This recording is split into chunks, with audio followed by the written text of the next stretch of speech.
The God of heaven himself will prosper us. Therefore, we, his servants, will arise and build. Nehemiah 2, verse 20.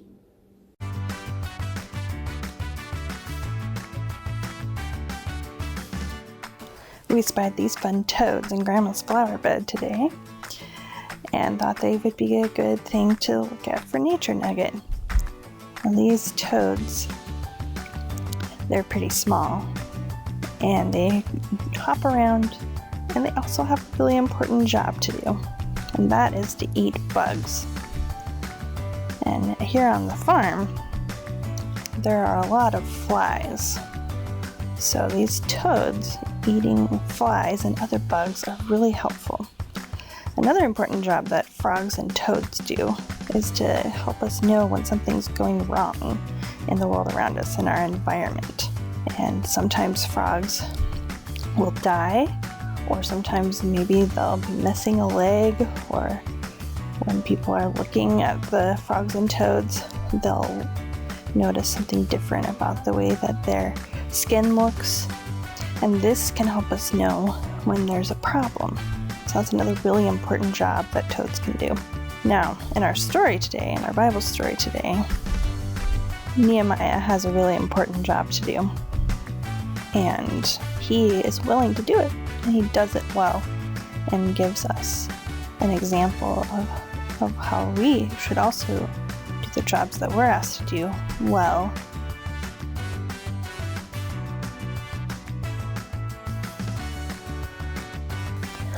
Nehemiah lived after the time of Esther, when the Jews were starting to return to Jerusalem. But Jerusalem was still a city in disrepair. The walls that surrounded the city to protect it were broken down. And when Nehemiah heard about this, while he was in Persia working for the king as a cupbearer, someone who tests the king's food and drink before he eats or drinks, to make sure the king doesn't get any bad food or drink. Nehemiah worked as the cupbearer for the king, and he heard about the status of Jerusalem. And he wanted to help, and the first thing he did was pray. He prayed to God about God's goodness and faithfulness to the Jews, to allow them to even be back in Jerusalem, and prayed for the Jews and to be able to follow God's laws. He prayed about how he could help. Now, he was thinking about this a lot, and he was sad, and the king asked Nehemiah why he was sad. So Nehemiah told the king what the problem was, and he asked if he could go back to Jerusalem and rebuild the walls. And the king said yes. He gave Nehemiah permission to use trees from the forest, and he gave him special papers that said that he was the governor of Judah now. And so Nehemiah was able to travel back to Jerusalem safely and have access to the materials that he would need to be able to build. When he got back to Jerusalem, he had to assess the situation, and he found some trusted friends, and he went around at night on his horse and looked at the wall and how it was all broken down. And the next day, he gave the Jews that were there a pep talk. He said, "Let's rebuild this wall." So they went to work, but the work was hard. And also their enemies were around and were very discouraging. They tried to distract Nehemiah. They tried to get him to do bad things. But Nehemiah just kept working. And the people were all organized, and they worked on their section of the wall. One person would stand guard while the other one was building, and then they would take turns. And they would stay there where they were building. So Nehemiah and all the people helping were able to get the wall rebuilt in 52 days. And Jerusalem is kind of a big place, so that was a lot of hard work in a short amount of time. Another thing that Nehemiah noticed while he was helping to rebuild the walls of Jerusalem was that the rich people were not treating the poor people well.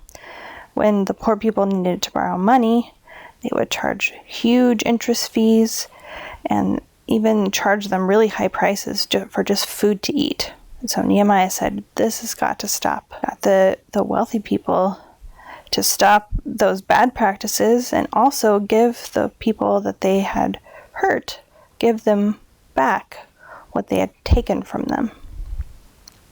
So Nehemiah was able to help with making sure that everyone was treated fairly, as well as making sure that the wall of the city got rebuilt well.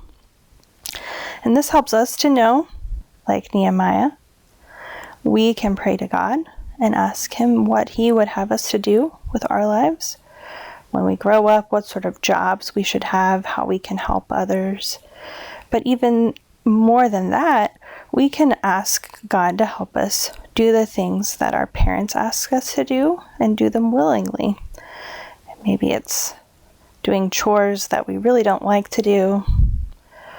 Maybe it's taking out the trash or cleaning up dog poop, having to clean the toilet. All those jobs are important in our families, and it helps everybody if we can do them without grumbling and do them well. And also, just a shout out to the dads, since it's Father's Day this weekend. When I think of Nehemiah, I think about how he inspired these people to get on board to start building that wall when they had been there already and they just hadn't done it. So I think sometimes dads can inspire us to get started on projects, whether it's just something fun to do or building. Our dads can help us be excited about the work that's before us. So happy Father's Day to the dads out there.